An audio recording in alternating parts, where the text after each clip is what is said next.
incredibly empowering for a survivor to share his or her own story. It can be cathartic. For some, they may really want to help others, and by sharing their story, it can be a great way to let other people who are struggling, let them know that there is a way forward and that they can recover from this crime. It's suddenly this feeling of not being alone, and it's suddenly having a feeling of this experience that hurt me can help others.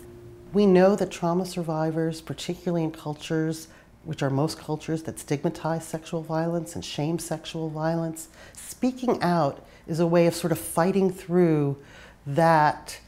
cultural disgust, that cultural stigma, and claiming one experience and uniting with other people who've had that experience. And when you're giving the testimony, it can bring also others,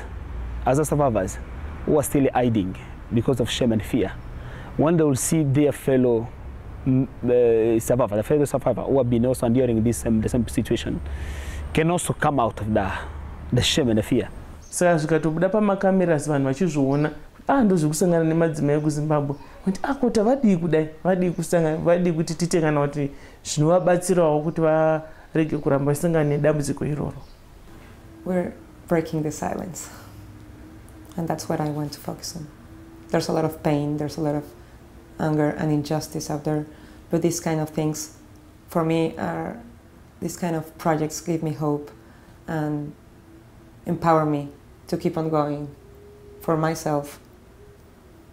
for the survivor, for the ones that are not here anymore, and for the ones that sadly are coming.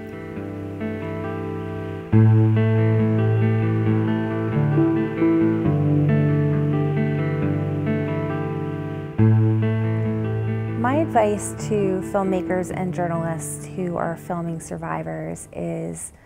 just to try and put themselves in the shoes of that person. Forget that you're used to having the cameras around and the lights around, and think of it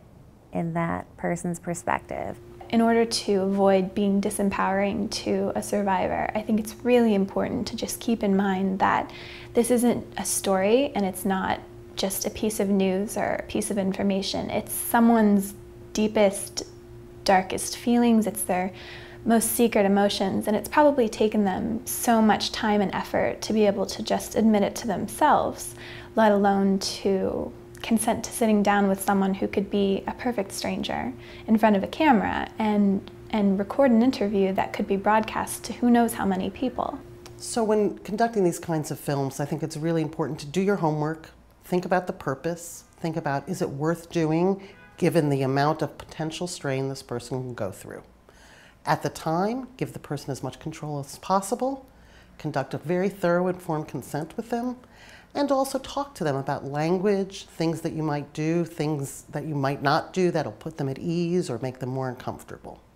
I think sort of the most important thing an interviewer can keep in mind is to do no harm by interviewing this person and approaching this person and getting their story, and being as collaborative as you possibly can, so that this is not a take kind of experience for the person, that it's an exchange and that you're really honoring what they're doing by telling you their story.